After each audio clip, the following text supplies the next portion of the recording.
그러니까 네가 무단 침입을 하는 건 아니야. 그리고 그들이 안 볼 때 지게차를 가져와서 그걸 집어오는 거지. 맞지?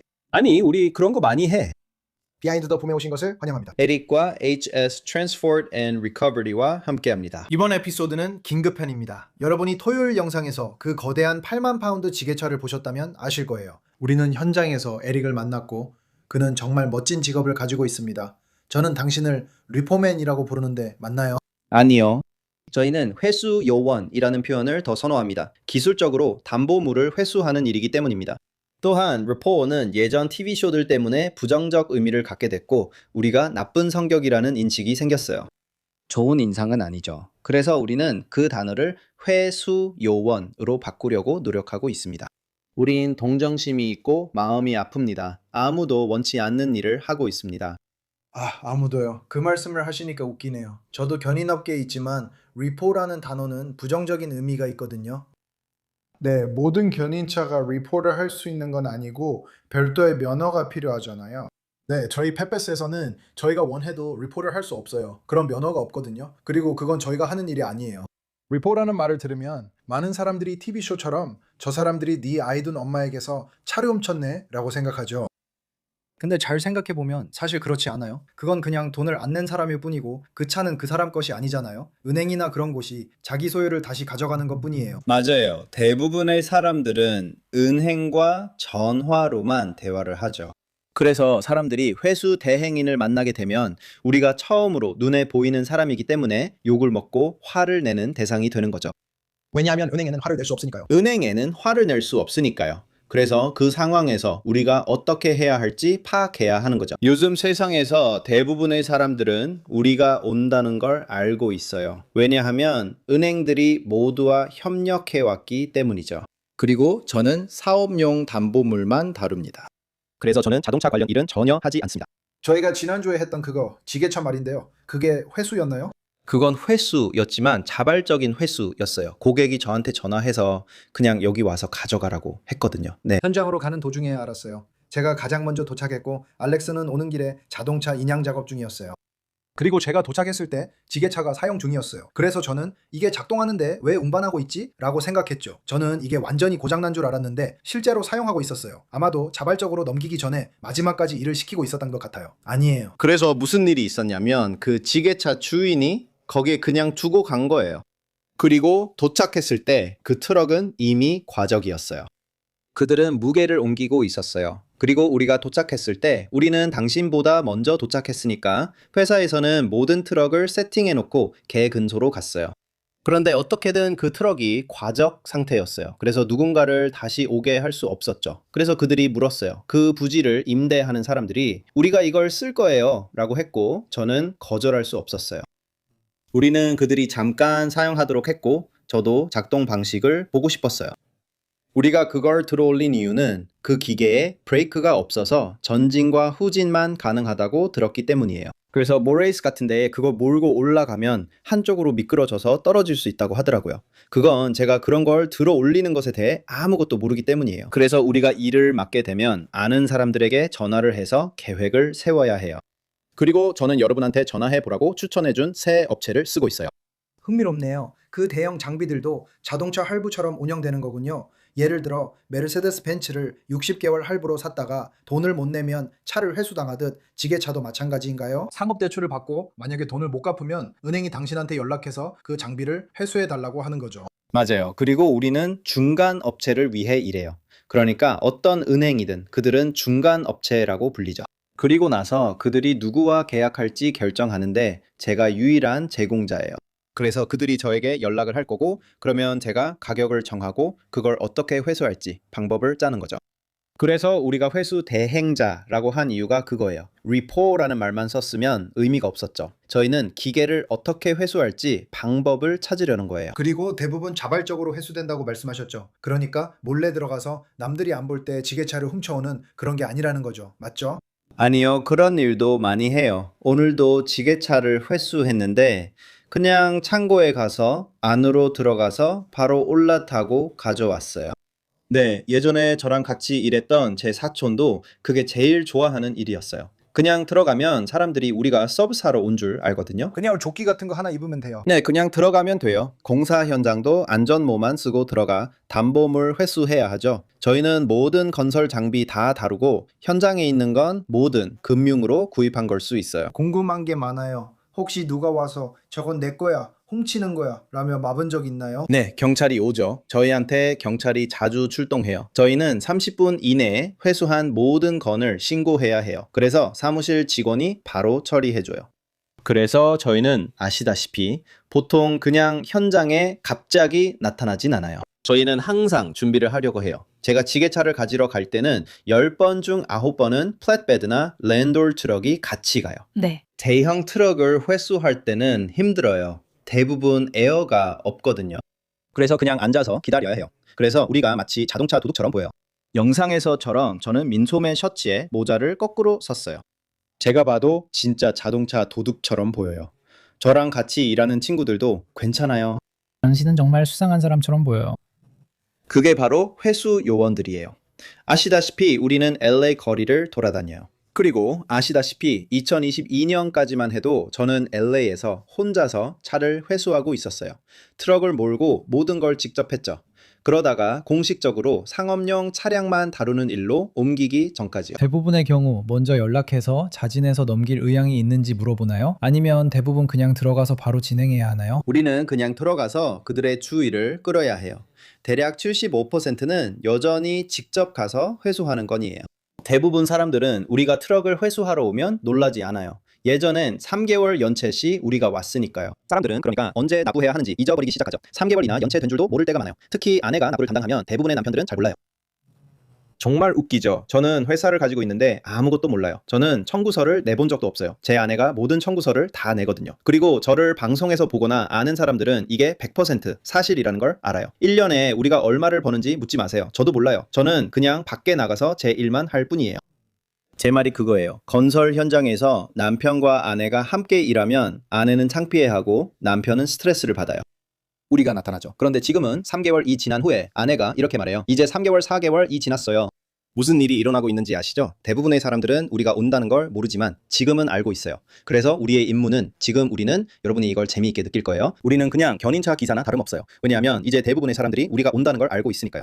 알다시피 팬데믹 이전까지만 해도 우리가 하는 모든 일은 아무도 몰랐어요. 그래서 우리가 스스로를 회수 요원이라고 부르는 이유 중 하나이기도 하죠. 견인차 얘기 나온 김에 그날 현장에서 사진 보여주셨는데 실제로 어떤 견인 장비 있으신가요? 저는 DTU 캔워스 22년식 캔워스를 가지고 있습니다. TU. 참고로 잘 모르시는 분들을 위해 말씀드리면 DTU는 분리형 견인 장치죠. 네, 그건 당신의 헐크 같은 쇼트럭이에요. 모두 커스텀 제작됐고 최근 25톤 트럭을 추가해 배송을 맡고 있습니다. 그래서 저희가 들여오는 모든 차량 중에 시동이 안 걸리는 것들은 대부분 자발적으로 맡겨진 차량들이에요.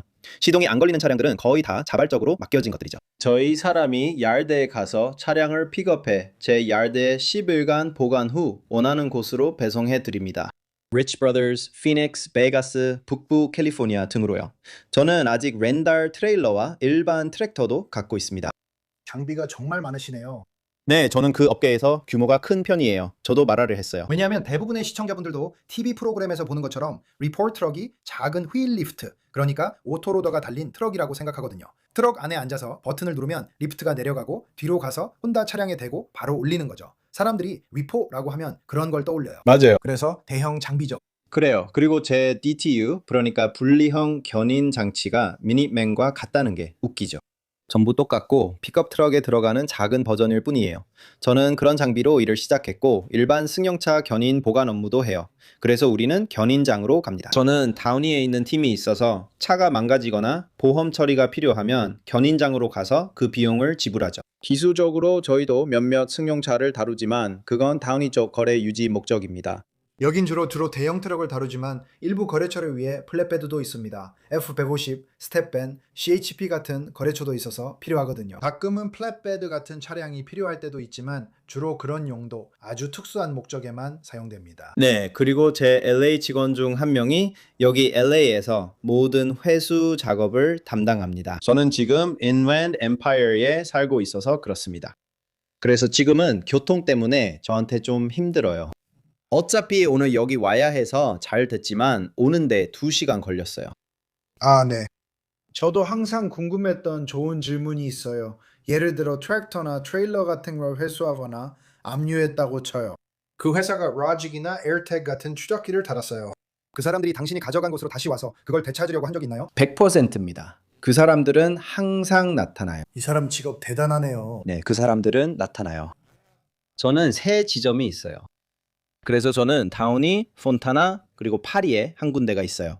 그리고 아마 일주일에 한 번쯤은 누군가가 찾아올 거예요. 자주 있는 일은 아니에요. 네, 그냥 찾아오는 거죠. 그리고 사람들이. 실제로 침입을 시도하죠.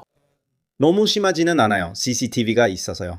요즘 그게 좋은 점이고 모두 소셜미디어 시대라는 걸 알아요. 그것도 이유 중 하나예요. 휴대폰으로 알림 받고 카메라 확인할 수 있어요. 맞아요. 그리고 사람들이 잘 모르는 큰 차이점 중 하나가 우리가 처음 시작했을 때는 카메라가 그렇게 많지 않았다는 거예요. 이제는 모두가 카메라에 대해 잘 알고 있죠. 그래서 사람들이 더 경계하게 된 거죠. 하지만 맞아요. 새벽 2시에도 사람들이 와서 대문을 두드려요.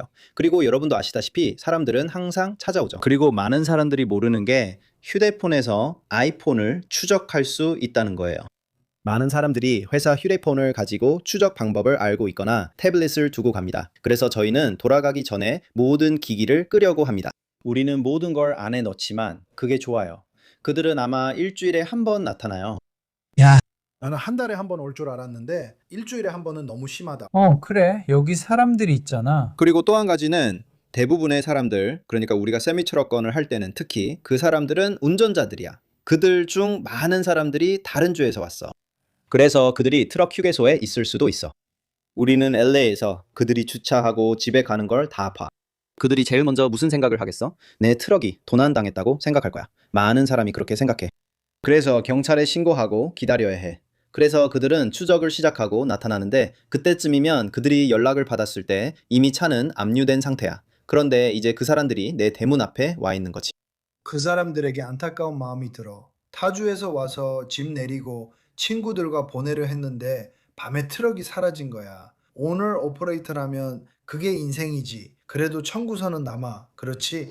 맞아. 그게 내가 말하는 거야. 그래서 우리는 연민을 갖고 협력해 해결하려고 해야 해. 알다시피 많은 사람들이 그 트럭에서 생활한다는 건 우리가 당연하게 여기는 사실이에요. 침대칸 트럭에서. 침대칸 칸 트럭에서 내 여동생 일 중 큰 부분 하나가 가끔 누군가가 트럭을 청소해야 한다는 거야. 진짜 과장이 아니야. 그거 청소하는데 5시간, 6시간, 8시간씩 걸리는데 우리는 그걸로 돈 한 푼도 못 받아.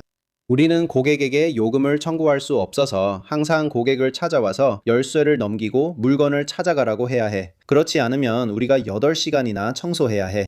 그리고 너희도 트럭 안이 어떤지 봤잖아. 내 생각엔 깨끗한 트럭 받을 확률이 반반이야. 알잖아. 이 채널에서 내가 알아챈 상관관계가 있는데 10번 중 9번은 전복되는 트럭들이 엉망이고 정말 더럽더라고. 이 사람들은 이 트럭에서 살진 않지만 그냥 신경을 안 쓰는 것 같아. 알겠지? 상관관계가 있어.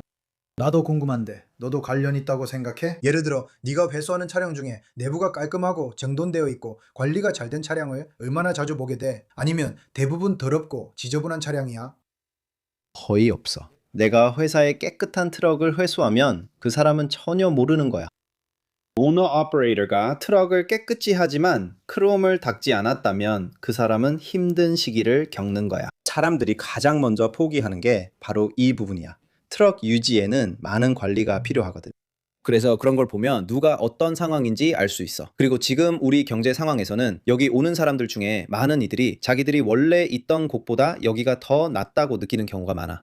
우리는 항상 그런 얘기를 들어. 여기 오거나 뉴욕에 가거나 택시를 운전하거나 뭔가 일을 하거나 아니면 그냥 여기 와서 자동 변속기가 달린 대형 트럭을 운전하게 되는데 그런 삶을 한 번도 살아본 적이 없는 거지. 그게 더 나은 거고 그리고 그 안에서 먹고 자고 모든 걸 다 하게 되는 거야. 그 트럭들 내부는 정말 끔찍해. 우리는 약 25%가 유해 물질 처리 대상이라고 해. 한 사람이 와서 처리하고 청소하는데 정말 끔찍해. 그리고 그들은 고향에서도 이렇게 산다고 해. 그래도 거기보다는 낫지, 그렇지? 그 사람들이 그렇게 말해. 제3세계 국가들에 가서 직접 살아본 적은 없어서 비교는 못하지만 내 말은 인도, 그래. 그러니까 우리가 말하는 게 그거야. 내 말은 정말 끔찍해. 정말 끔찍해. 상상도 못할 일이야.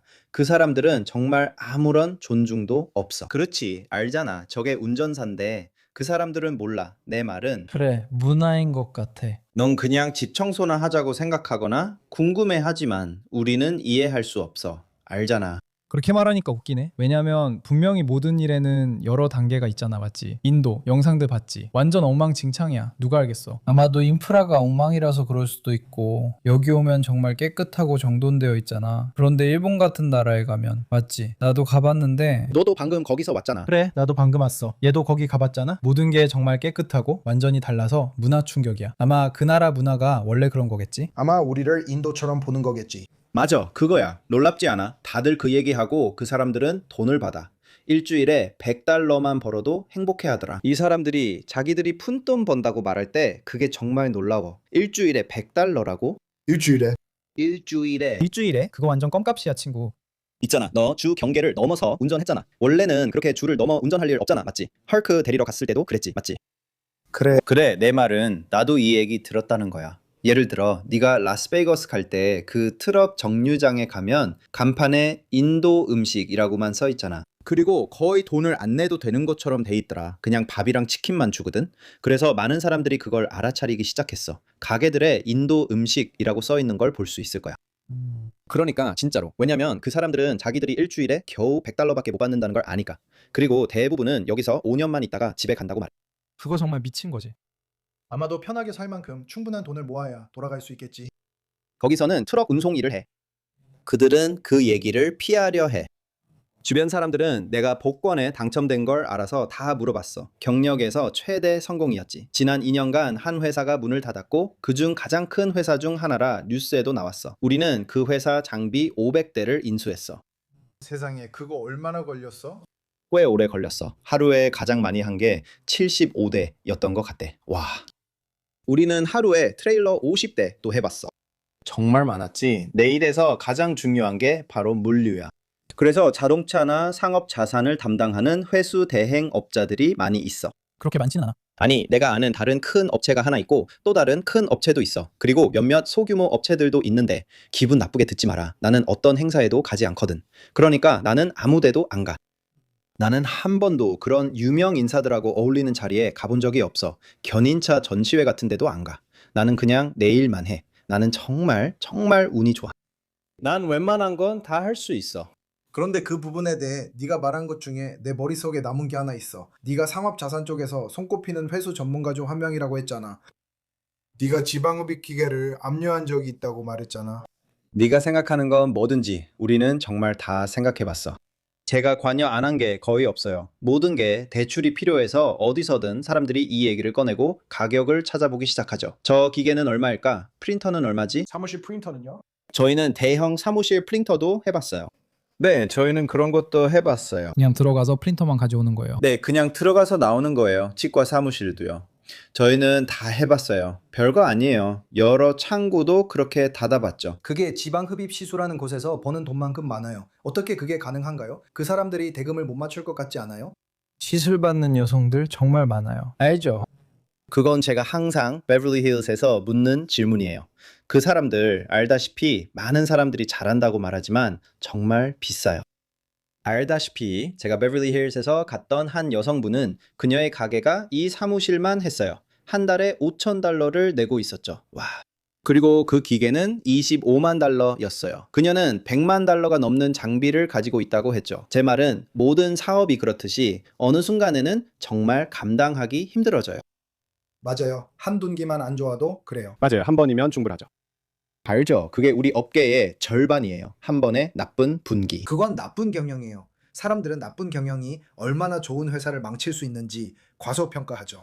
이게 제 경력에서 처음으로 할부금이 2건이나 생긴 건 처음이에요. 우리가 일을 너무 많이 맡고 있고 이렇게 직원이 많은 것도 처음이지만 저랑 아내는 그런 할부금은 원치 않거든요.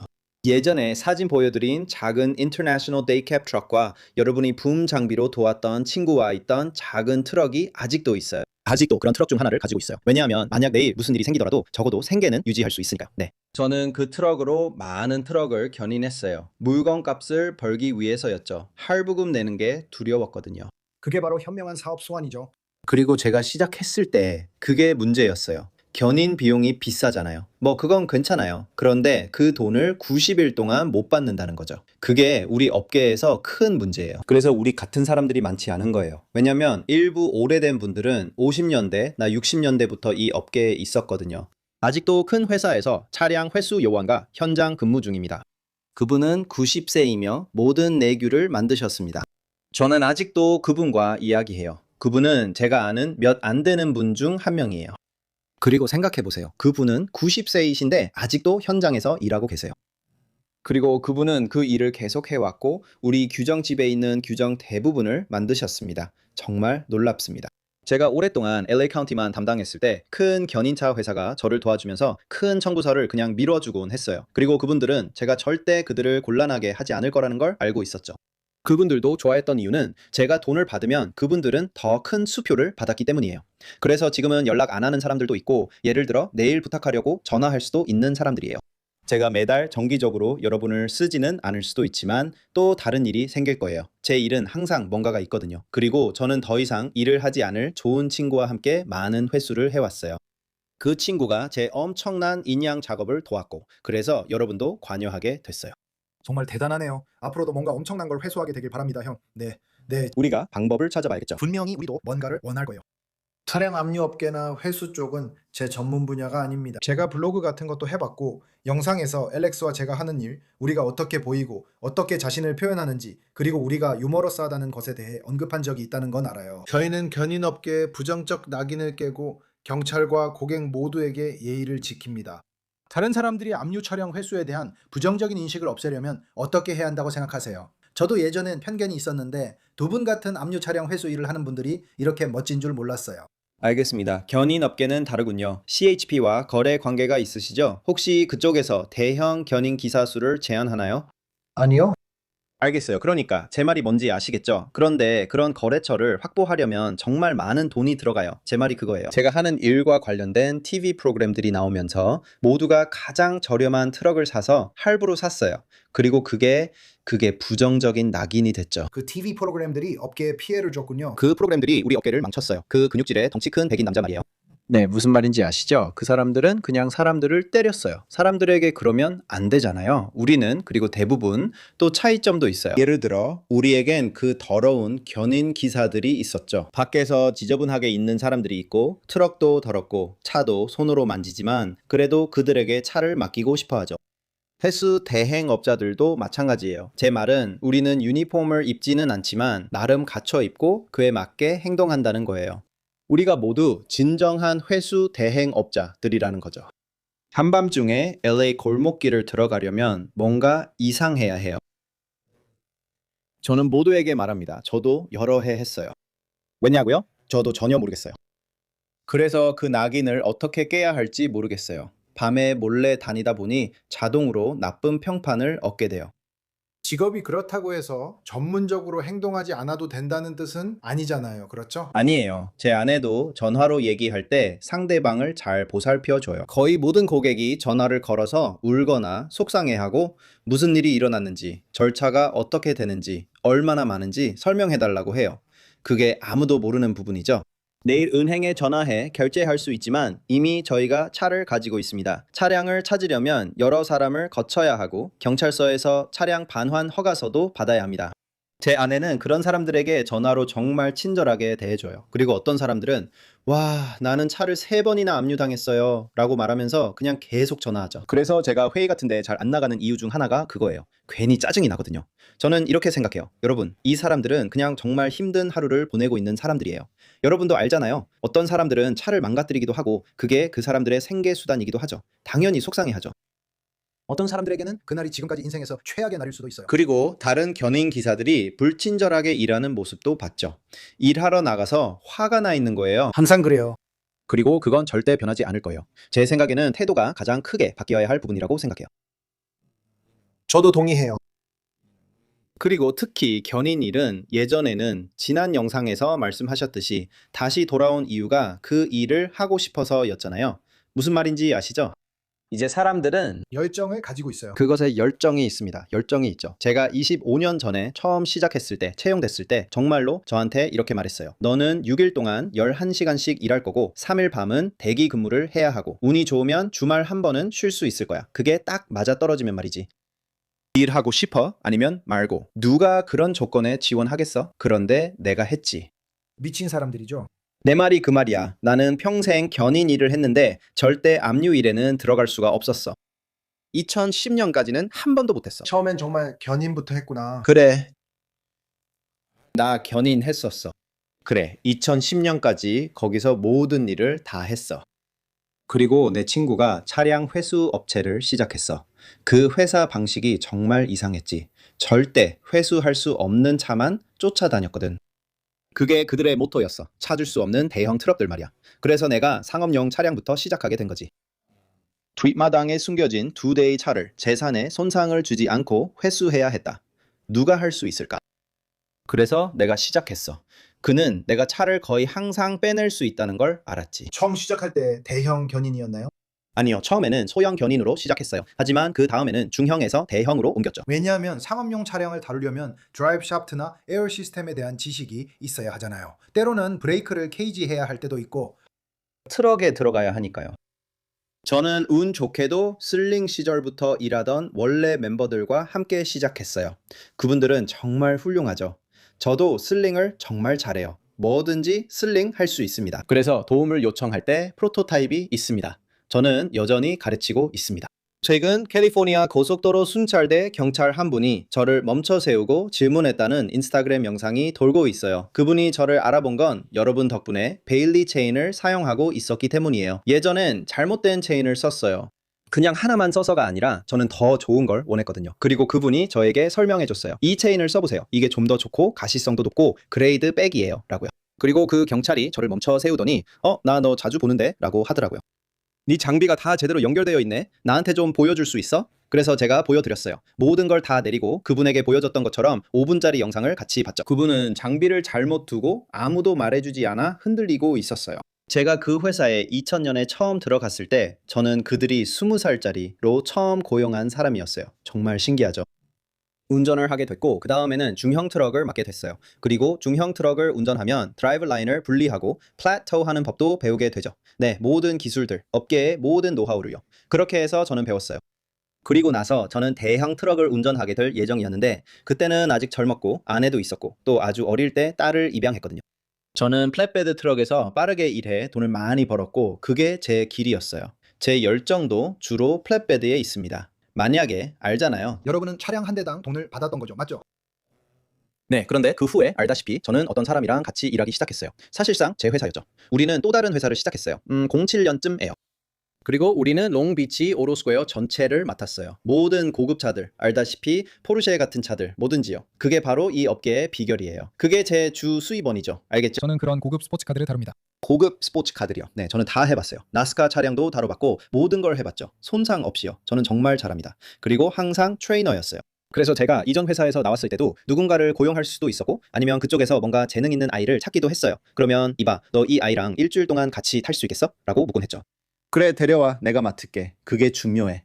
그래서 소형 견인 업무부터 시작했고 거기서 모든 걸 배웠어. 그들은 진짜 올드 스쿨이야. 알다시피 그들은 집에서 시작했고 70년대 주된 중장비 기사는 15살 때 중장비를 다뤘어. 정말 말도 안 되지, 마이크. 그들은 정말 말도 안 되는 이야기들이 많았어. 나는 그걸 배우고 업계를 존중하게 됐어. 모두와 연락 가능한 건 항상 잘 대해왔기 때문이야. 그게 정말 네트워크를 쌓는 데 중요하다고 생각해. 맞지? 그리고 이제 나는 그렇지 않아. 네 사업을 도와주는 게 아니야. 그래, 그리고 너희들은 거의 상업 쪽 위주잖아. 하지만 알잖아. 며칠 전에 네 삼촌이 나왔었지. 그리고 알다시피 저 큰 사무실에는 사람들이 계속 들락날락해. 무슨 말인지 알지? 그냥 운전자들이야. 너희들은 그렇지 않아. 그런 식으로 안 하니까. 하지만 그게 현실이야. 대부분의 견인 회사들이 그래. 그래서 처음 시작하면 사람들이 그냥 여기저기 옮겨 다니는 걸 보게 돼. 누가 좋은 사람들인지 알게 되지. 그 사람들은 그냥 돈만 쫓는 거야. 네가 그 사람들과 친하면 자연스럽게 사람들이 어떻게 하는지 알게 돼. 코로나 이후로 내 인맥이 거의 다 끊겼어. 벨플라워에서 IE로 옮기면서 코로나 때문에 연락이 끊겼지. 그리고 그때쯤에 일 안 하는 사람들이 많아지면서 복구 업계도 아마 엄청 커졌겠지, 그렇지? 근데 아니야. 사실은 조금 기다려야 했어. 왜냐면 정부에서 지원금을 다 줬거든. 그게 우리 업계에서 큰 부분을 차지해. 그리고 아무도 말은 안 하지만 내 생각엔 그래. 왜냐면 모두가 돈을 받았잖아. 나도 돈을 좀 받았고 나랑 아내는 그걸 우리한테 유리하게 썼지. 많은 사람이 결제를 미루고 있어. 그래, 그들은 결제를 미루고 있어. 그게 지금도 계속되고 있지. 따라잡으려고 애쓰고 있어. 하지만 그게 문제야. 따라잡을 수가 없어. 그건 물리적으로 불가능해. 몇 달이나 밀리면 아무리 큰 일을 맡아도 앞서 나갈 수 없어.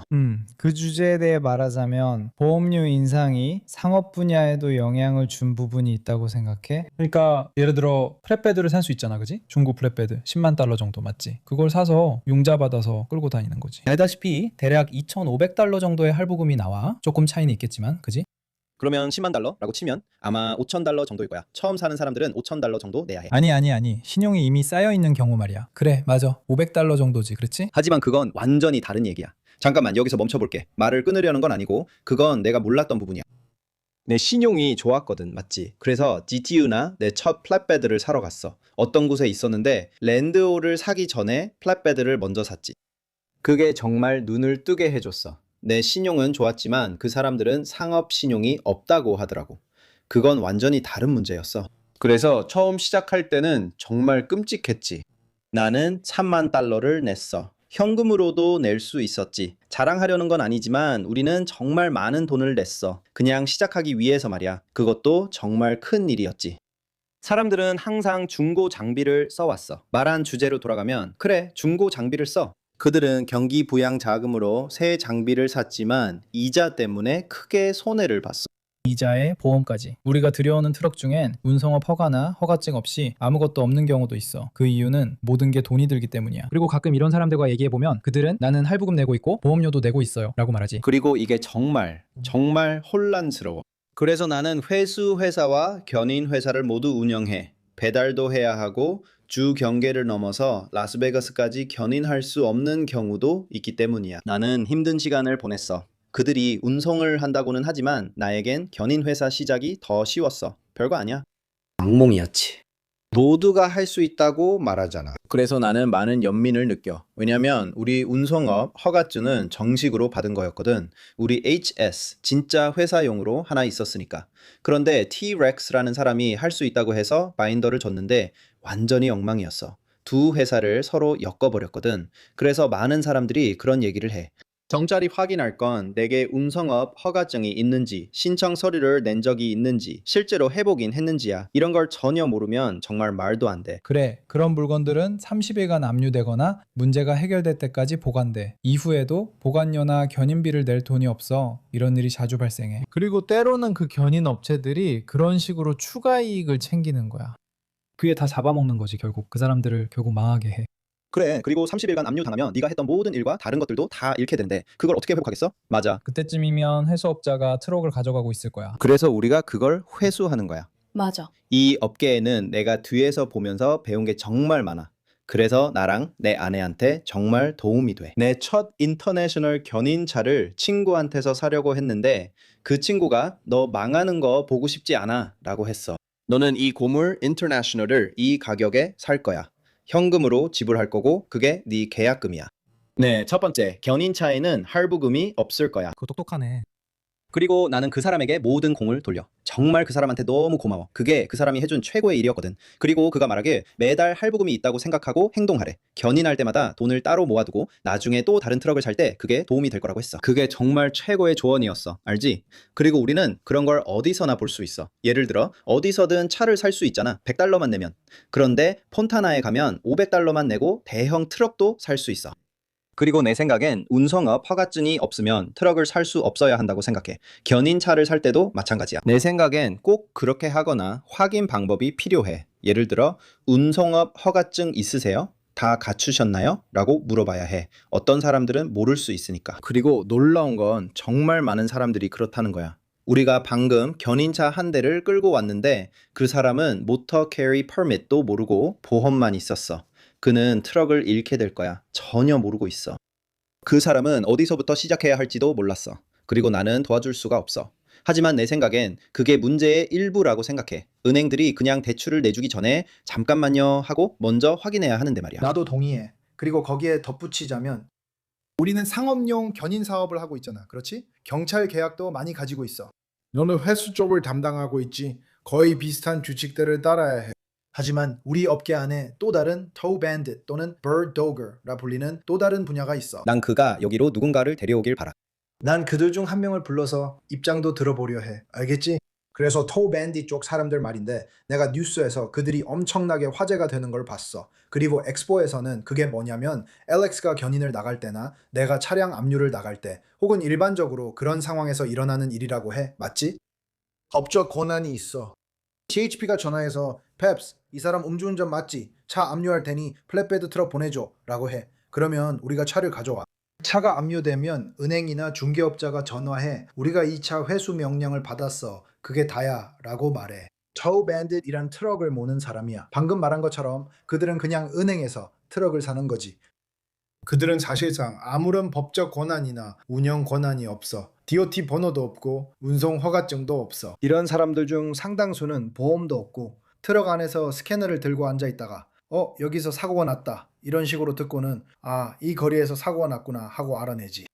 그들은 연장에 가서 종종 신분을 속이며 우리는 트리플A에서 왔어요 라고 하거나 자석 가짜 배지를 달기도 해. 또 당신 보험 뭐예요? 프로그레시브요? 저희 거기서 왔어요 라고 말하기도 해. 당신 차는 우리한테 맡기면 안전해요. 그러고는 차를 자기네 네트워크에 있는 바디샵으로 가져가서 엄청난 돈을 요구하면서 차를 볼모로 잡아도. 그리고 그들이 어떤 계약이나 순번에도 속해 있지 않기 때문에 이제 이건 민사 문제로 바뀌게 돼. 그들이 경찰에 전화해 내 차가 수상한 견인 기사에게 끌려갔어요 라고 하면 어쩔 수 없어. 이제 민사 문제고 우리 지역에서 큰 이슈가 됐어. 팍스나 NBC에서도 보도 중이야. 이게 엄청나게 큰 일이 되어버렸어. 우리 지역에서는 사람들이 우리를 싫어한다는 걸 알아. 그러니까 tow bandit 같은 사람들 말이야. 그 부분 좀 더 설명할게. 아까 다우니 팀 얘기했지? 그 일의 거의 75%는 터우 밴드들한테서 나온 거라고 할 수 있어. 우리가 수상한 가게에 가면 거기 사람들은 다 그런 얘기를 해. 우리는 이거, 저거, 또 다른 거, 거기다 보관료까지 냈어. 그래서 무슨 말이야? 라고 해. 가보면 그냥 몰고 나갈 수 있는 차야. 문제 없어. 전자식 주차 브레이크조차 없는데도 그들은 돌리 요금, 윈치 아웃 요금까지 다 받아. 그리고 은행들이 그걸 다 내줘. 지금 다행히도 모든 DMV를 가진 큰 은행이 있어. 너희가 이걸 아는지 모르겠지만 DMV 조사관들이 지금 현장에 나가 있고 이런 정비소들을 단속하고 있어. 이제야 제대로 하는 거지. 그리고 그래야 하지만 실제로는 안 그래. 하지만 알다시피 상업업계는 그런 일을 하지 않을 거야. 정말 웃긴 건 우리가 그들에게 DMV 조사관 친구가 있다고 말하고 그가 왜 돈을 안 내냐고 물었대. 또 합법적인 정비소도 안다고 해.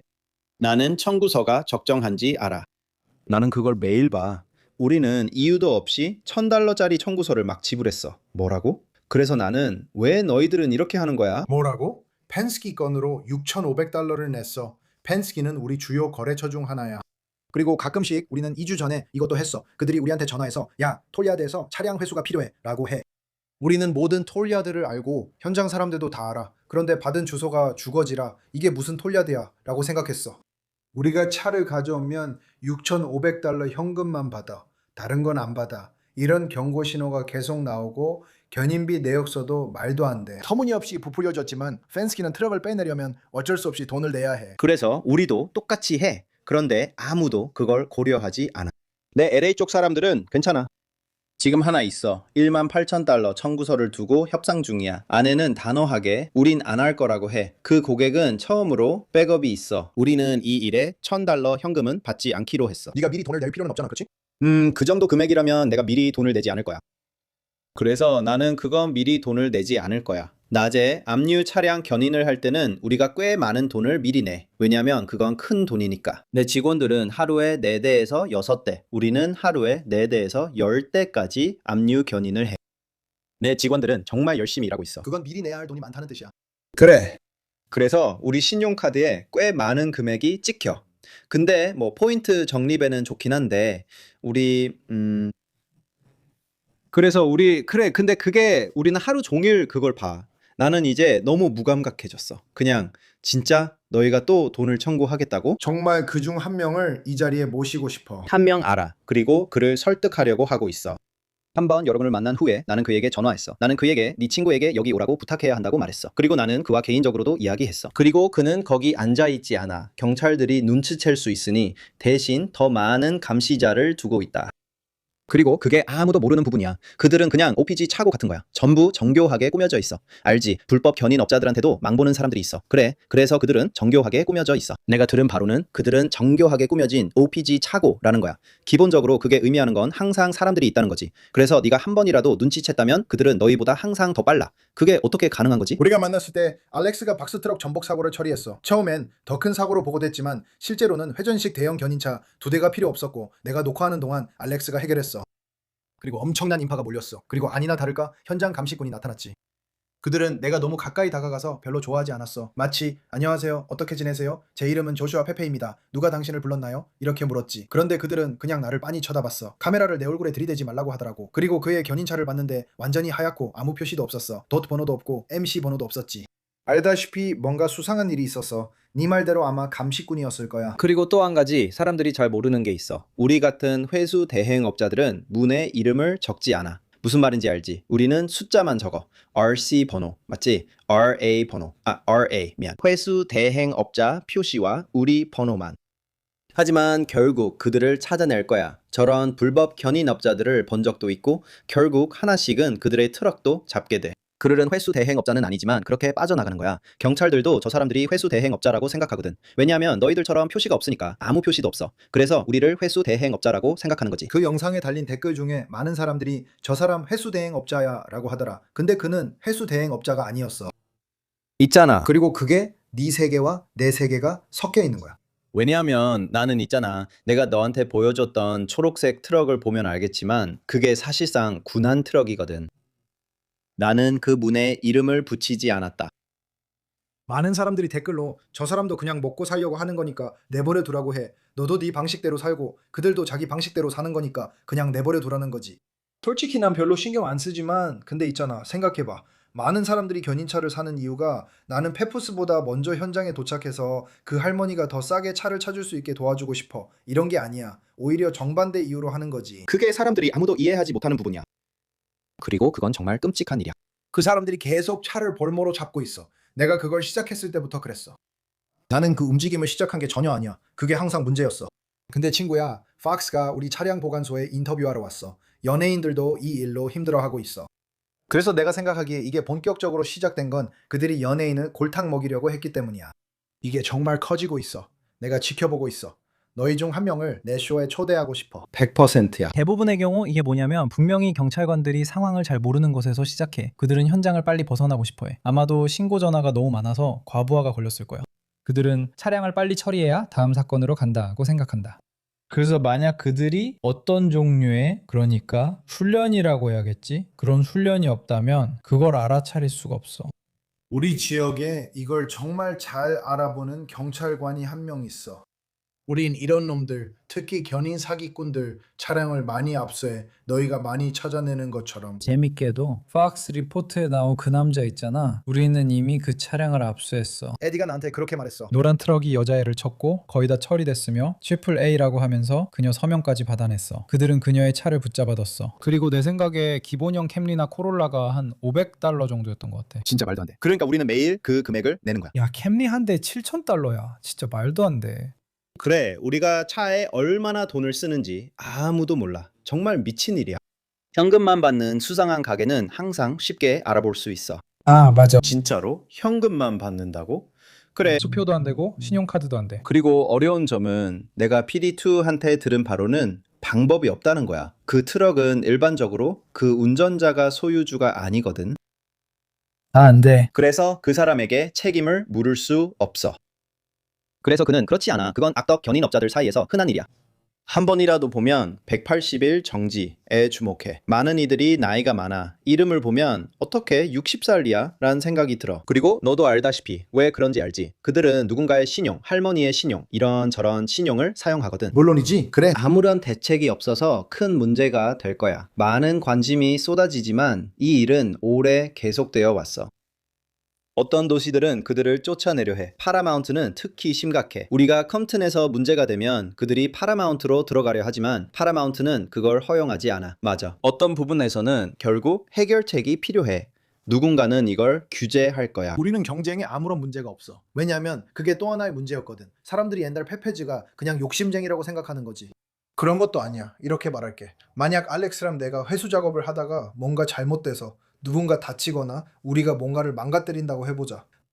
아, 친구야. 그건 결국 피할 수 없는 일이잖아. 그렇지? 물론 최대한 그런 일이 없도록 하고 싶지. 하지만 만약 그런 일이 일어나면 대처할 방법이 있어.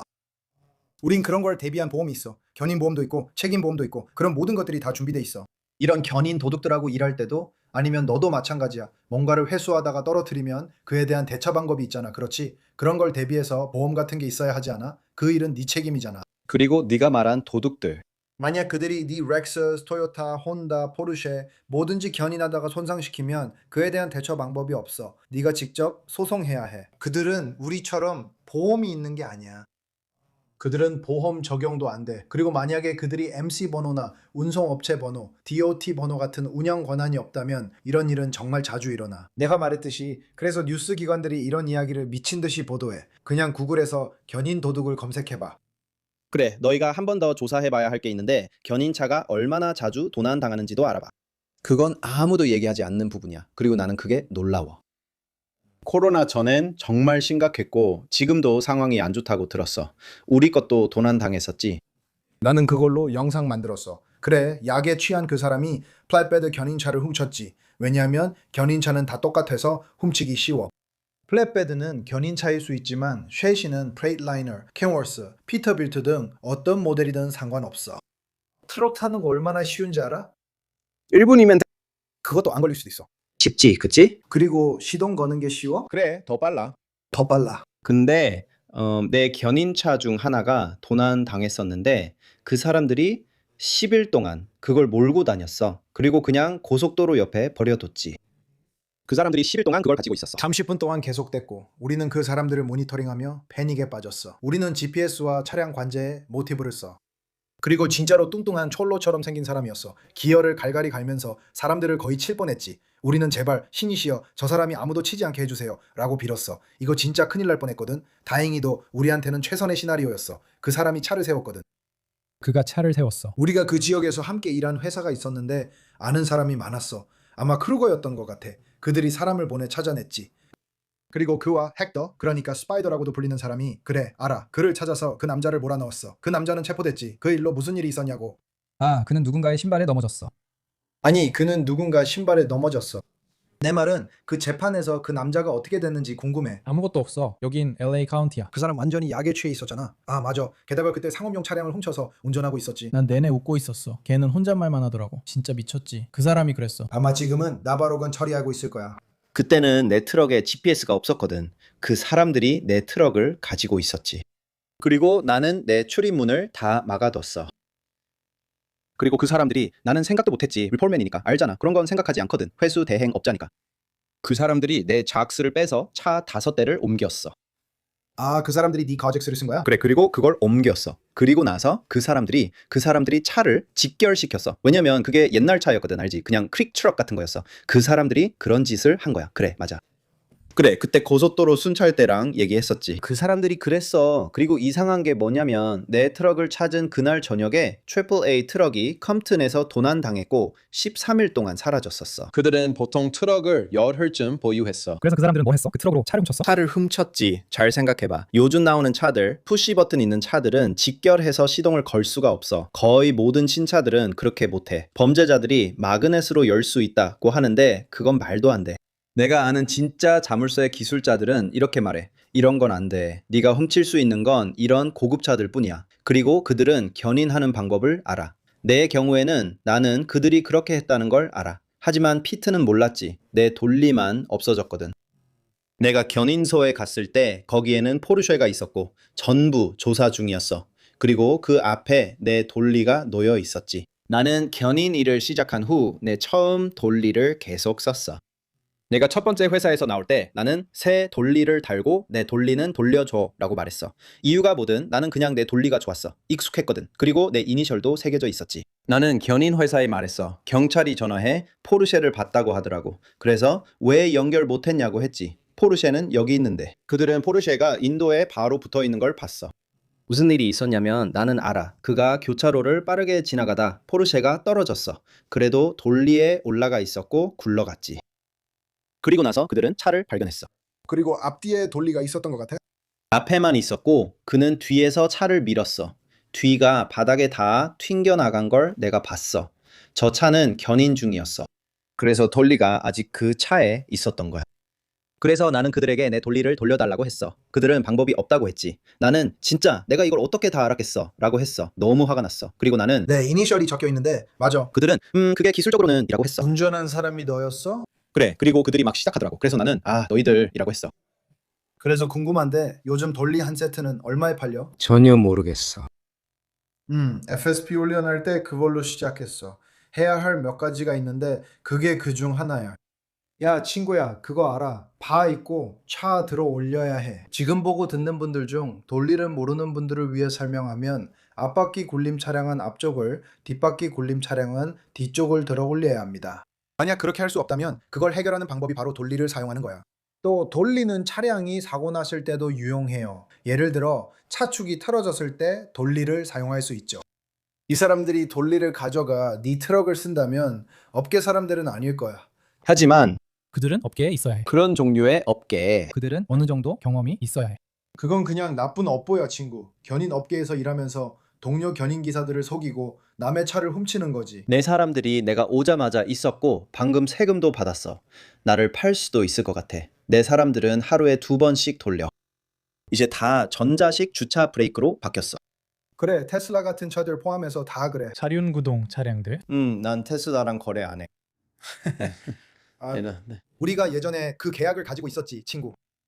그들은 하고 싶어 하지 않아. 나는 몇 년 전 안 했고 읽지도 않고 그만두었어. 내가 직접 끝냈어. 마음에 안 들었어. 그 사람들은 지나치게 예민해. 마치 훈련된 것처럼. 그들은 이메일로 이 해부터 저 해까지 나온 모델 3이 들어오면 right 뒤 작은 부품을 빼고 케이블을 연결하라고 안내해. 그러면 앞부분이 열리고 다음 단계도 설명해. 그건 그냥 너무 엉망이었어. 그리고 고객들은 정말 잘난 척이 심해, 진짜. 그래, 여기저기서 그런 고객들이 오긴 해. 하지만 실제 테슬라 계약은 이제 없어. 그 사람들은 너무 까다로워. 그리고 그걸 알아. 그리고 있잖아, 너희는 이걸 진짜 웃기다고 할 거야. 아마 어디 매장 가면 찾을 수도 있을 거야. 이걸 운전할 수 있어서 여러 군데에서 도난 당했거든. 그래서 만약에 술 취한 운전자를 데려와서 그냥 마당에 세워두면, 그리고 야간 근무자가 오면, 알지? 네 야간 근무자가 마당에 들어오지. 우리 모두 그렇잖아. 낮이든 밤이든 상관없어. 그들이 문을 열고 앉아 핸드폰을 보고 있어. 우리도 차가 마당에서 나갈 뻔했어. 내가 아는 차량 회수 업체는 차가 2주간 사라진 걸 몰랐대. 왜냐하면 알다시피 우리는 때때로 이 차들을 보관해야 하거든. 만약 그게 증거물이거나 30일 보관해야 하는 경우라면 우리는 30일 동안 차를 보관해야 해. 그 사람들은 그냥 너희한테 30일치 보관료를 내기 싫은 거야. 그리고 우리의 요금은 그걸 포함한 거야. 나는 그걸 안 하지만 그건 협상된 요금이야. 내 차는 야드에 10일만 있어. 무료 보관을 해줘야 해. 그게 운영의 일부야. 모든 프로그램이 그랬어. 모두가 틈새 시장을 찾으려 했으니까. 이 주제로 다시 돌아와서 미안해. 하지만 들어갈 수 없는 곳에 어떻게 들어가겠어? 가격을 낮추는 거지. 남들이 제공하지 않는 걸 제공하기 시작하는 거야. 그래서 우리는 보관료로는 돈을 못 벌어. 그게 큰 부분이야. 10일은 지난 후에만 가능해.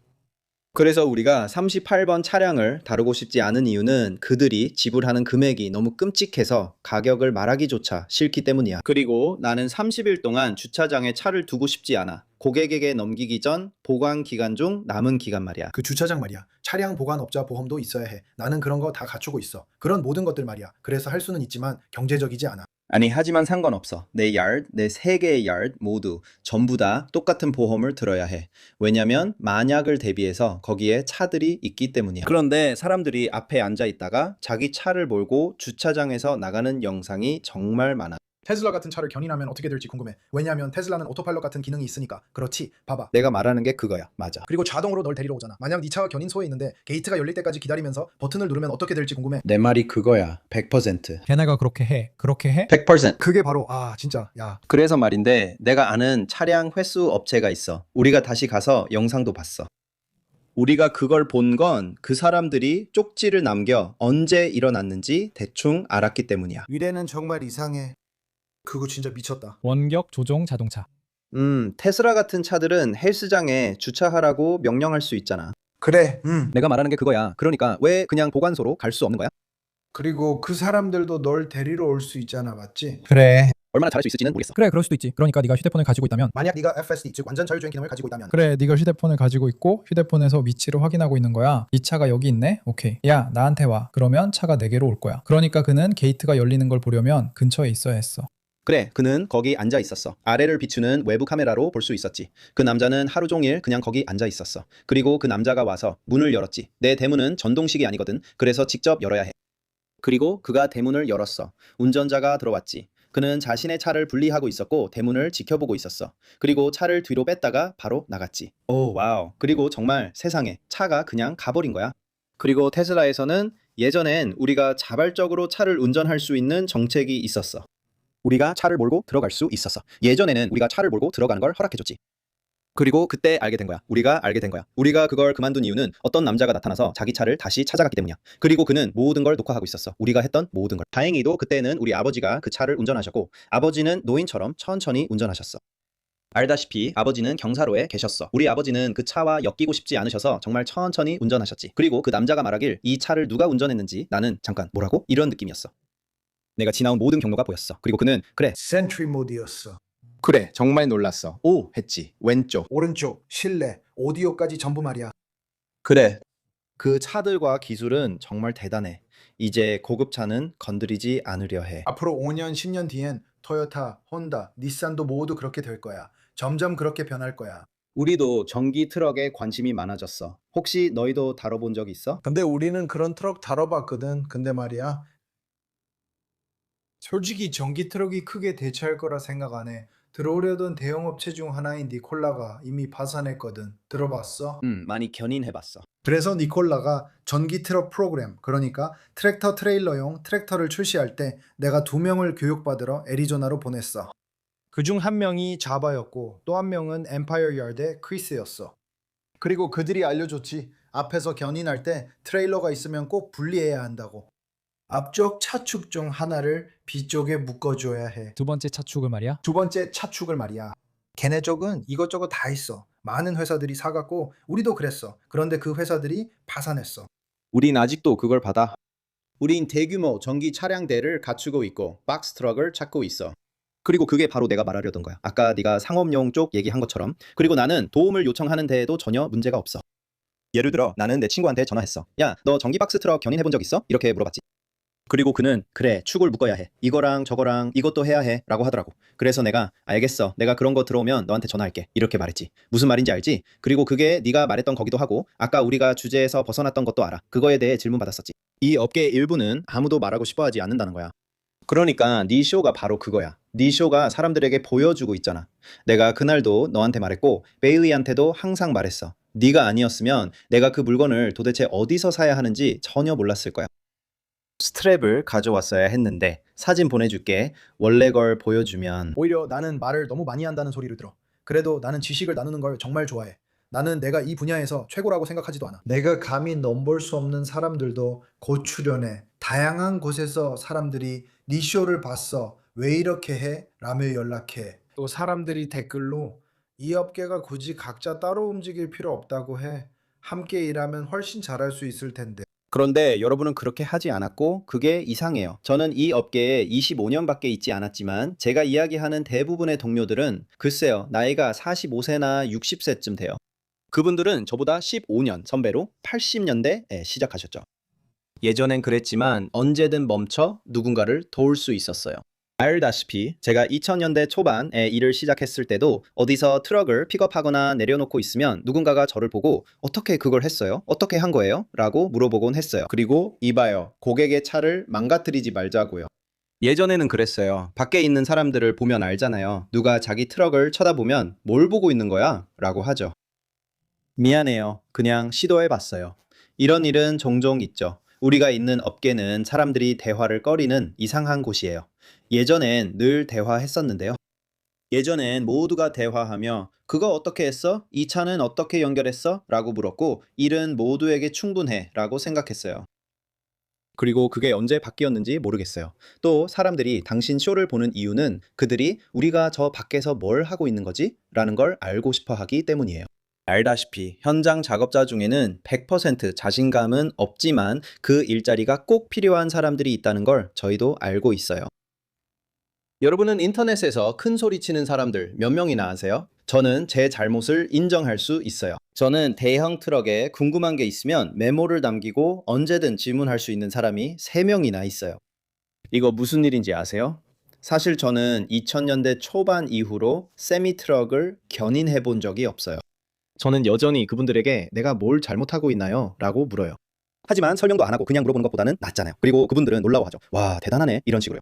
하지만 요즘 들어온 신입들은 물어보질 않아요. 일자리를 잃을까봐 아니면 혼날까봐 두려워서죠. 여러분도 그렇잖아요. 아니면 창피해서 그렇기도 하고요. 맞아요. 그냥 친구야. 빨리 물어보고 알아내면 되잖아. 이런 거죠. 25번이나 물어보면 짜증나죠. 근데 그냥 보고 넘어가면 되잖아요. 왜 그게 그렇게 큰일인지 모르겠어요. 저도 동의해요. 제 생각엔 그건 자존심 때문이에요. 그렇게 생각하세요? 자존심 때문일 수밖에 없어요. 그 주제 언급하셨네요. 전화할 수 있는 사람은 3명이고 저도 뭐든 물어볼 수 있고 절 판단하지 않아 3명, 4명 정도 있어요. 사실 저는 많이 알지 못해요. 저는 이 업계에 들어온 지 이제 거의 3년이 되어 가는데 정말 많은 걸 배웠어요. 그리고 리깅이나 견인 같은 것들에 있어서 저에게 많은 것을 가르쳐 줄 수 있는 사람들이 제 주변에 있어서 운이 좋았다고 생각해요. 그런데 가끔 저한테 이것저것 물어보는 사람들이 있어요. 저는 그들에게 항상 말하죠. 저는 정보를 숨기지 않아요. 제가 아는 것과 그게 왜 맞다고 생각하는지 거의 다 알려줍니다. 하지만 요즘처럼 소셜미디어가 발달한 시대엔 결국 알게 되거나 스크린샷을 받거나 그들이 내 뒷담화를 한다는 걸 알게 돼요. 이런 일이 참 안타깝고 저에겐 정말 이해가 안 돼요.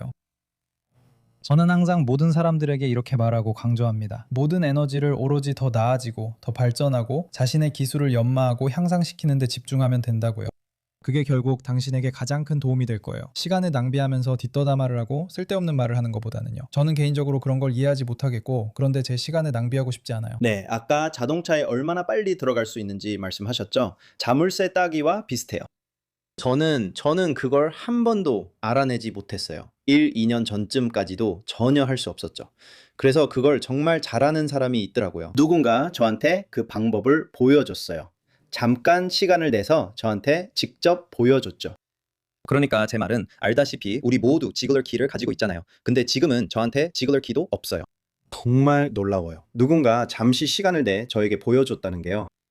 그리고 아시다시피 많은 운송기사들이 직접 보여주면서 가르쳐줘요. 이제는 이렇게 하면 돼. 한 번만 배우면 금방 할 수 있어요. 물론 어려운 것도 있지만 대부분은 그렇게 어렵지 않아요.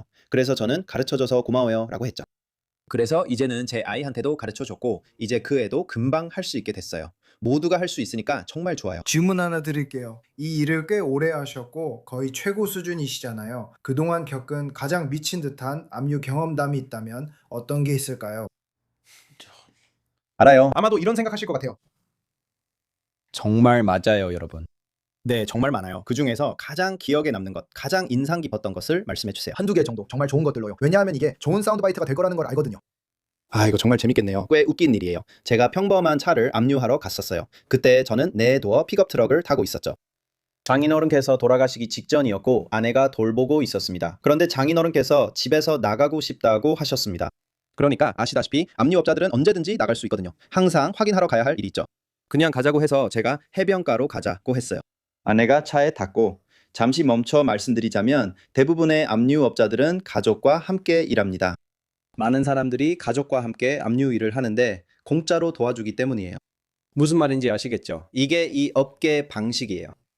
그래서 저는 오랫동안 찾던 닛산 패스파인더를 발견했어요. 그리고 저는 그걸 생각도 안 했어요. 제 장인은 50년대 경찰이었는데 정말 별난 이야기꾼이에요. 그리고 지금은 다리가 거의 안 움직여서 그냥 제 트럭에 앉아 계시죠. 그리고 제 아내는 아무리 상황이 나빠도 절대 끼어들지 않아요. 그러니까 저는 정말 호되게 당해본 적도 있거든요.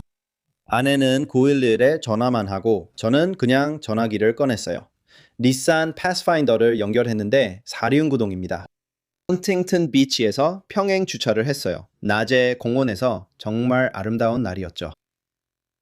어떤 남자가 다가오자 저는 원래 침착한 편이라 안녕하세요, 무슨 일이세요? 라고 했어요. 그 남자는 땀을 뻘뻘 흘리면서 완전히 투툼한 복장을 입고 있었어요. 저는 속으로 왜 저렇게 입었지? 왜 파카를 입고 있지? 라고 생각했죠. 그는 완전히 그 복장을 갖추고 있었고 덩치도 큰 사람이었어요. 저는 이 사람이 싸우려는구나 라고 바로 알았어요. 저는 형, 나 아내랑 장인어른도 있으니 그냥 갈게. 차는 네가 가져 라고 생각했지만 아니었어요. 우리는 싸우게 될 것 같았어요. 제 아내가 911에 전화하고 그 남자는 그냥 싸우고 싶어 했어요. 제가 한 대 때렸고 그도 저를 때렸어요. 그런데 아무 일도 없었어요. 그 사람이 완전히 약에 취해 있다는 걸 깨달았죠. 네. 그래서 저는 안 되겠다 라고 생각했어요. 우리 업계에서는 대부분 그를 땅에 넘어뜨려서 붙잡아 두고 싶어 하죠. 그게 우리가 하고 싶은 일이에요. 그냥 경찰이 올 때까지 기다리는 거죠. 저 사람을 넘어뜨릴 수가 없어요. 그놈의 파카를 입고 있으니까요. 그리고 저는 4분 정도 지나니까 숨이 차고 완전히 당하고 있었어요. 그리고 제 아내는 만나보시면 아시겠지만 항상 높은 플립플랍을 신고 밝은 빨간 머리를 하고 있어요. 그리고 그녀가 제가 마침내 그녀를 쳐다보는데 영상을 찍고 있더라고요.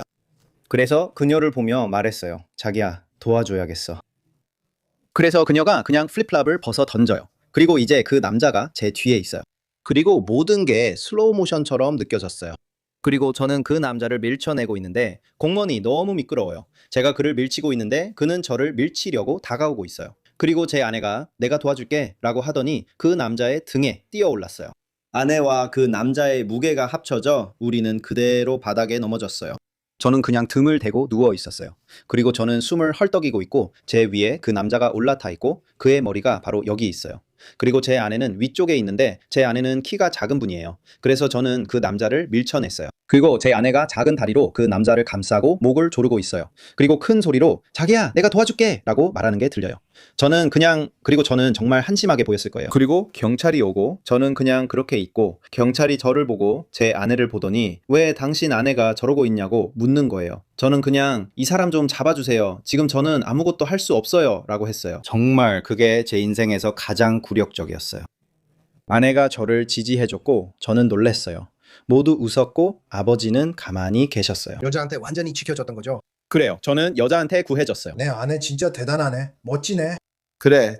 내 아내는 내 평생의 동반자야. 그래서 내 사무실에는 내 아내랑 딸만 있어. 그 둘이 모든 걸 운영하지. 내 딸은 이제 25살이야. 내가 그녀를 만난 건 2살 때부터였고 2살 반 때 입양했어. 그러니까 20년이 넘게 22년을 함께 한 거지. 아마 그 얘기 계속 꺼내면서 놀릴 것 같아요. 아니야. 그 미친 남자에게서 널 구한 거 기억나? 그래, 내 아내 말이야. 알지? 우리가 예전에 힘든 압류 일을 하던 시절에 정말 미친 일들을 했었지. LA 뒷마당 같은 데서 말이야. 그때는 방탄조끼도 입었어. 왜냐하면 우리가 상대하던 사람들이 정말 위험했거든.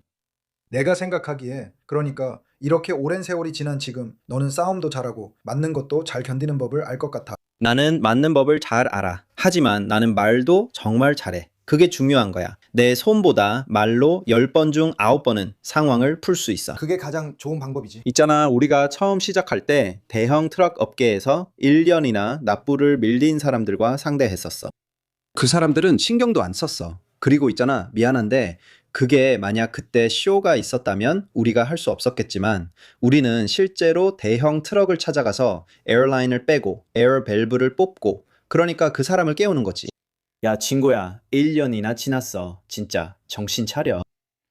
아니, 있잖아, 내가 우리가 그를 억지로 끌고 나왔다고 말한 건 아니야. 어쩌면 그랬을 수도 있지. 그리고 알다시피 우리가 그를 땅에 붙잡아두고 뭔가를 던졌을 수도 있어. 내 아내가 모든 장비를 분리하고 우리는 차를 몰고 떠났지. 그게 우리가 도망치던 방식이었어. 만약 그걸 지금 방송에 내보낸다면 진짜로 우리는 매일 소송을 당할 거야. 하지만 내가 말했지. 그건 지금 당장 소송감이야. 하지만 중요한 건 그때는 말이야. 만약 네가 납부를 2회나 밀렸다면 진짜로 다르게 생각해야 했어. 그땐 시대가 달랐거든. 그래, 내 아내도 나랑 같이 있었고 장모님도 나랑 같이 압류하러 다녔어. 그래.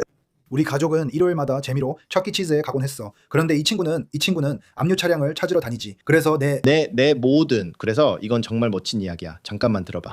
난 이런 얘기 하루 종일 할 수 있어. 내 딸이 고등학생이었는데 아침 일찍 무슨 행사가 있었어. 무슨 행사였는지는 기억이 안 나. 내 아이들은 아직 어리지만 고등학생이 되면 그런 나이가 올 거야. 무슨 행사였는지는 기억 안 나지만 일찍 학교에 가야 했고 제로 교시가 있었어. 딸아이는 새벽 5시쯤 깨워졌고 뭐랄까 신고식 같은 거였던 것 같아. 딸이 무슨 활동을 했는지는 기억이 안 나. 그래서 부모님들이 이렇게 말해. 우리가 밤중에 와서 네 아이를 깨울 거고 모든 아이들을 데리고 어디론가 갈 거야. 뭐 그런 식이었지. 그래서 우리는 그냥 알겠어요, 괜찮아요 라고 했지. 그래서 내 딸아이가 깨워졌어. 얘는 3살 때부터 나랑 견인차를 같이 탔거든. 내 딸은 누구보다도 견인차를 잘 다룰 수 있어. 그들이 첫 번째 장소에 도착했는데 거기가 아파트 단지였어. 아무도 대답하지 않자 딸이 내가 들어갈게 라고 했어. 딸이 자기만의 방법을 썼어. 사람들이 어떻게 들어갔어? 라고 묻더라고. 아무도 못 들어간 3군데를 딸이 들어갔지. 다들 어떻게 한 거야? 라고 했어. 그래서 그 사람들이 우리를 따로 불렀어. 우리한테 전화를 했지. 저기요, 알려드릴 게 있어요. 따님이 좀 범죄자 같아요 라고 하더라고. 우리는 무슨 말씀이세요? 라고 했지. 왜냐하면 우리는 좋은 환경에서 자랐고 딸도 좋은 학교를 다녔으니까. 그래서 무슨 뜻이에요? 라고 물었어. 그러자 그 사람들이 모든 걸 설명해주기 시작했지. 그때 내 아내가 우리한테 말하더라고. 우리가 하는 일은 아무한테도 말하지 말자고. 맞아. 우리 업계는 행사에 가서 견인 일을 한다고 해도 사람들이 별로 신경 안 쓰잖아. 우리가 군안이라는 단어만 언급해도 그게 사람들이 제일 먼저 궁금해하는 거야. 미친 이야기지. 특히 리포터라고 하면 더 그래. 그래, 사람들이 알면 바로 우리에게 올 거야. 그래서 우리는 그 말을 안 하려고 해. 그럼 합법적으로 차를 훔치는 거잖아. 맞아. 그래서 우리가 합법적으로 차를 가져가는 사람들이라고 해. 그리고 우린 숨지 알지? 이 인터뷰도 힘들었어. 많은 사람들에게 전화했으니까. 그리고 우리가 말하고 싶었던 것 중 하나는 이 쇼가 우리 업계, 즉 견인 업계를 망쳤다는 거야. 우리가 사람들에게 알리고 싶은 게 정말 많아. 특히 견인 요금이 터무니없다는 점에 대해서 말이야. 이번 에피소드가 성공하길 바래, 친구. 또 하나는 너도 알지. 진짜 웃긴 게 뭔지 알아? 우리 업계는 바쁜데 우리 임금은 그렇지 않다는 거야. 우리한테는 그것도 정말 큰 문제야. 생각해보면 은행은 우리 일이 쉽다고 하지만 그건 아니야. 너희는 우리 상황을 몰라. 내 친구들도 그걸 믿지 않아. 토요일 밤에 내 친구가 LA에서 출발해서 9건을 처리했어. 라푼테, 폰타나, 샌버나디노까지 갔지. 알다시피 파리까지 일하며 갔어. 아무것도 못 찾았어. 이제 내가 잘 챙길게. 나랑 아내가 사비로 부담할 거야. 근데 은행도 그렇게 말해줄 법하잖아. 알지? 잘했어. 그게 자동차 쪽에 너무 포화 상태라서 삼합용 쪽까지 겹치는 거라고 생각해? 그래, 내 말이 그거야. 그래서 그들은 돈을 내고 싶어 하지 않는 거지. 그리고 내 영상에도 많은 사람들이 야, 이런 얘기 하거든. 어떤 사람들은 저건 6자릿수짜리 일이야. 아니면 바가지야. 쟤네는 5만 달러 나 받아. 이런 식으로 말해. 사람들은 전혀 몰라. 왜냐면 얘가 빠르거든. 우리 더 빠르잖아. 맞지? 네가 나를 고용했던 일들 같은 경우에는 미리 협상할 수 있잖아. 그리고 나는 내가 원하는 거나 그 일이 가치 있다고 생각하는 만큼 받고 싶어. 하지만 이런 경찰 관련 일들은 사람들이 생각하는 것만큼 비싸지 않아. 지난 1년간 보험료가 2배로 올랐어. 우리 요금은 2배로 오르지 않았어. CHP나 우리가 하는 이런 일들에 대해서는 올해 운이 좋아야 2.5% 인상 정도만 허락받을 수 있을 거야. 하지만 디젤 가격은 2배로 올랐어. 방금 들었어. 모든 게 2배로 올랐지만 포화 상태라 인상폭은 아주 미미해. 어느 정도 수익은 나고 바쁘게 지내.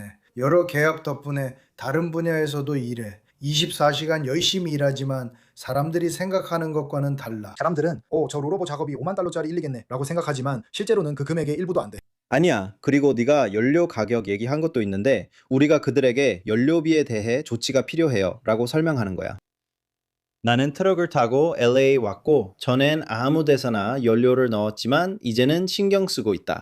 그리고 나는 나 아는 데가 있어 라고 생각했어. 나랑 내 아내가 다우니 야드에 갔기 때문에 LA는 오랜만에 왔거든. 그래서 여기서 연료를 넣어야겠다 라고 생각했지.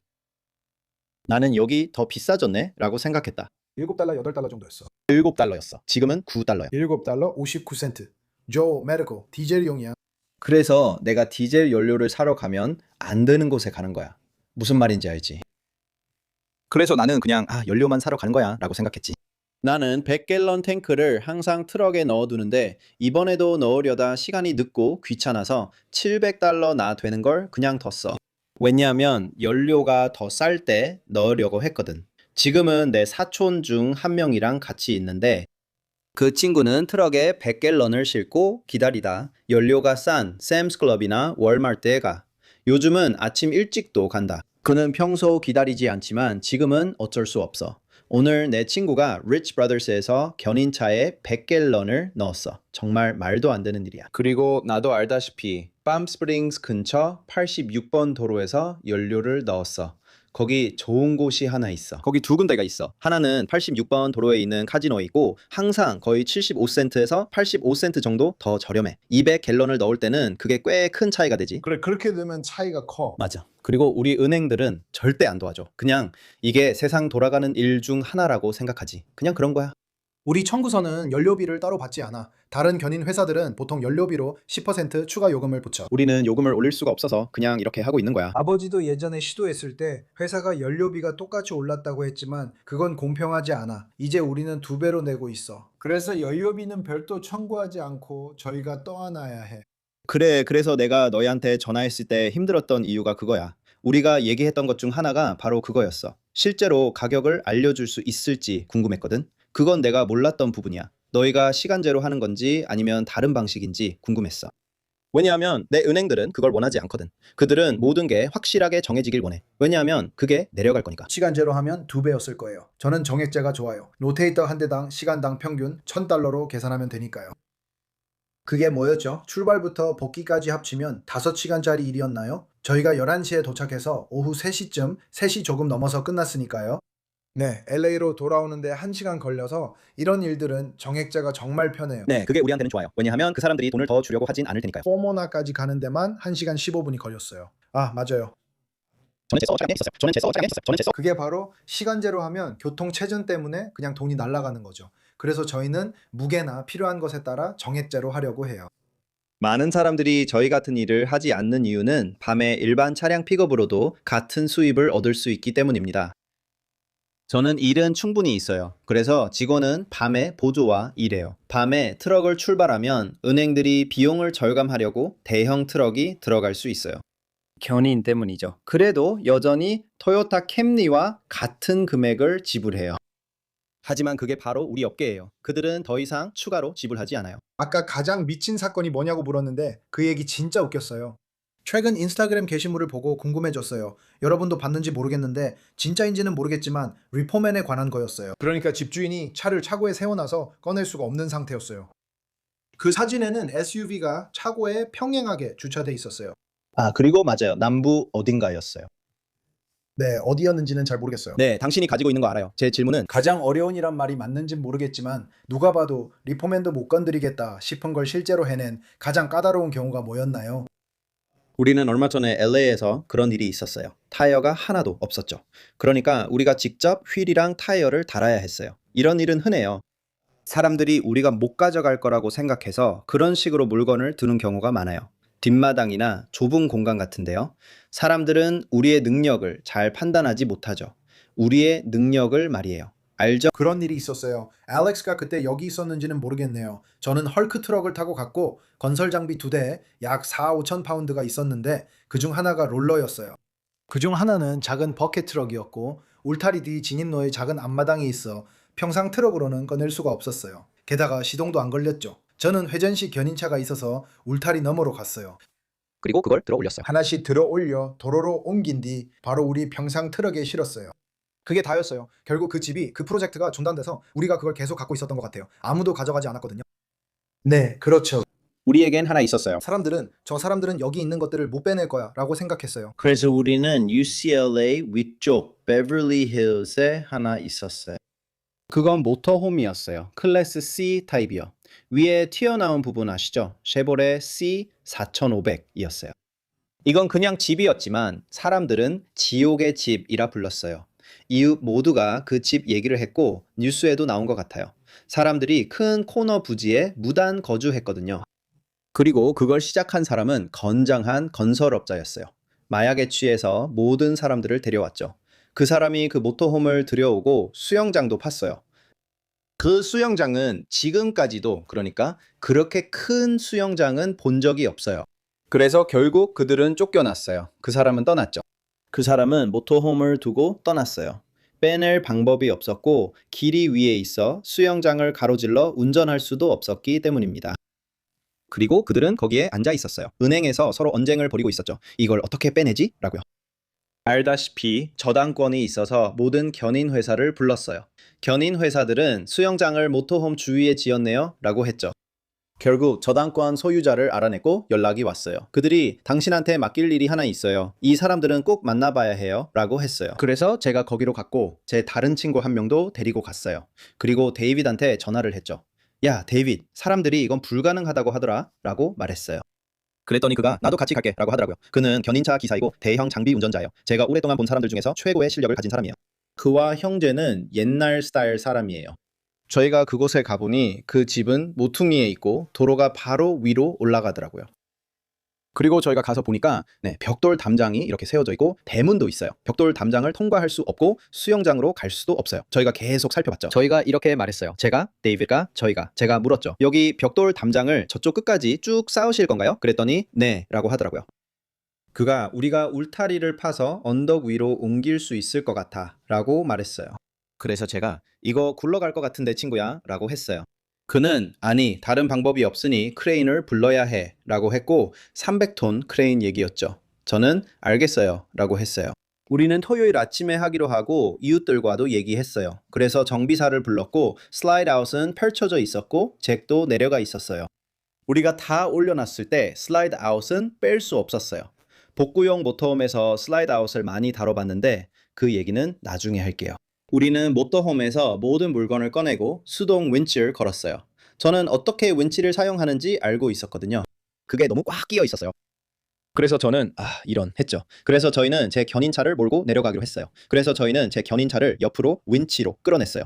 진짜 위험했죠. 저는 세상에 이거 진짜 했어요. 우리가 자리를 잡고 견인차를 연결했어요. 그리고 저는 그냥 그게 보수가 괜찮았길 바래요. 진짜 그랬어요. 그건 정말 괜찮았죠. 그리고 나서 저희는 제 견인차를 아래로 내릴 수 있었고 붐을 사용해서 슬라이드를 밀어넣고 그 다음에 복구할 수 있었어요. 당신이 그 얘기를 하는 걸 들어보면 저희도 그런 일을 해본 적이 있는데 그 순간에는 정말 긴장돼요. 그 순간에는 이거 안 좋은데? 이거 위험한데? 라는 생각이 들어요. 일이 끝나면 지나고 나서 정말 자랑스럽고 해냈다. 정말 힘들었는데 라는 생각이 들어요. 맞아요. 그런 일들은 다시 돌아보면 정말 놀라워요. 우리가 그걸 끌어올렸잖아요. 그리고 그때 그 모터홈이 정말 심하게 기울어져 있었어요. 그리고 그도 마찬가지였어요. 그는 나무에도 줄 하나를 걸어 사용했어요. 우리가 언덕에 있었기 때문에 그렇게 했죠. 그는 큰 나무들을 보고 그렇게 한 거예요. 예를 들어 저 나무에 줄을 걸면 이쪽으로 굴러가지 않을 거야 라고 했죠. 그리고 저는 그게 정말 전형적이죠. 저는 우리가 해봤잖아 라고 했고 알았어 이걸 꺼내기 위해 뭐든 하자고 했어요. 모터는 별거 아니었는데 그 사람들은 못했어요. 저도 어떻게 되는지 몰랐어요. 저는 그 사람들이 은행을 상대로 할 수 있는지 몰랐어요. 그들은 기술적으로는 당신 소유입니다 라고 했어요. 우리 땅에서 그걸 치워달라는 거죠. 그래서 저는 세상에 라고 했어요. 네, 그거 빼내는데 몇 시간이나 걸렸어요? 알렉스, 마무리하기 전에 마지막으로 하고 싶은 말 있어? 저는 거의 모든 질문을 받은 것 같아요. 우리가 생각했던 건 다 물어보신 것 같아요. 썸네일이나 제목 등으로 이 영상을 보게 된 많은 분들이 내가 몰랐던 차량 회수 업계의 또 다른 시각이구나 라고 느끼셨으면 좋겠어요. 네, 저희도 연민이 있습니다. 그게 정말 중요해요. 사람들이 알았으면 좋겠어요. 물론 빚은 갚으셔야 하죠. 사실 저희 입장에선 안 갚으셔도 되는데 그래야 일이 생기니까요. 네, 이 일을 몇 년 더 해야 해요. 하지만 중요한 건 우리가 서로 연민을 가져야 한다는 거예요. 모두 잘 지내야 하니 누군가 보면 손을 내밀어 주세요. 우리 모두 그들이 힘들어하는 걸 보고 있죠. 저는 항상 직원들에게 말합니다. 견인차 기사가 야드에 오면 플랫베드 기사들이 도와주니 모두 친절하게 대하자고요. 몇몇 분들이 나무 조각이나 체인을 주셨고 스네치 블럭이 없는 분께는 저희가 갖고 있던 스네치 블럭을 드렸어요. 정말 친절하시네요. 네. 알렉스는 정말 친절해요. 네가 그걸 보고 웃는 걸 봐서 더 좋아. 하지만 알다시피 거기에는 진짜로 J자 고리가 있고 그 고리에 케이블을 통과시켜. 케이블. 랜더 같은 사람이 그러는 거 알아. 정말 끔찍해. 와우. 그거 진짜 신경 쓰이겠다. 하지만 제이, 봐봐 친구야. 그건 옛날 방식이야. 걔네 케이블 보면 더 놀랄걸? 그건 내 회사가 아니야. 그건 걔네 잘못이지. 하지만 이번 에피소드가 정말 잘 됐으면 좋겠어. 왜냐하면 네가 들려줄 수 있는 이야기가 1시간은 더 있을 것 같거든. 아니, 몇 시간도 될걸? 이번 반응이 좋으면 2편도 할 수 있지. 그리고 이번에는 시청자분들한테 질문을 받아서 여러분이 차량 회수 담당자에게 묻고 싶은 것들을 받아보는 거지. 차량 회수 담당자지 리포맨이 아니라. 리포맨 아니고 회수 대리인이야. 그래. 하지만 이제 교통이 좀 풀렸을 거야. 그러니까 보내드릴게요. 여러분도 즐거우셨길 바랍니다. 감사합니다. 감사합니다. 에릭 고마워요. 바이.